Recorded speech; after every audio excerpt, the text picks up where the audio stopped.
കുട്ടികളിൽ കണ്ടുവരുന്ന ADHD അഥവാ attention deficit hyper activity disorder സാധാരണയായി 5 വയസ്സിന് മുന്നേ തന്നെ ലക്ഷണങ്ങൾ കാണിച്ചു തുടങ്ങുന്നവയാണ്.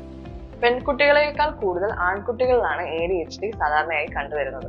ഒരു സ്ഥലത്ത് അധിക നേരം ഇരിക്കാൻ പറ്റാതിരിക്കുക, എല്ലാ സമയത്തും എന്തെങ്കിലുമൊക്കെ ആക്ടിവിറ്റീസിൽ ഇൻവോൾവ് ആവുകയും അവ കംപ്ലീറ്റ് ചെയ്യാതെ മറ്റൊരു ആക്ടിവിറ്റീസിലേക്ക് ഷിഫ്റ്റ് ആവുകയും ചെയ്യുക, സ്വഭാവ രീതികളിൽ ഇടയ്ക്കിടയ്ക്കുണ്ടാവുന്ന മാറ്റങ്ങൾ, മറ്റുള്ളവർ പറയുന്നതൊന്നും ശ്രദ്ധിക്കാതിരിക്കുക, ചിന്തിച്ച് കാര്യങ്ങൾ ചെയ്യാനും അവ ക്ഷമയോടെ ചെയ്തു തീർക്കാനും പറ്റാതിരിക്കുക, മിക്ക കാര്യങ്ങളും ഡിസോർഗനൈസ്ഡ് ആയിരിക്കുകയും ചെറിയ ചെറിയ ആക്സിഡൻസ് സംഭവിക്കുന്നു. കൂടാതെ പഠന കാര്യങ്ങളിൽ ഉണ്ടാകുന്ന പിന്നോക്കാവസ്ഥയും ഒരു പക്ഷേ ADHDയുടെ ലക്ഷണങ്ങളായേക്കാം.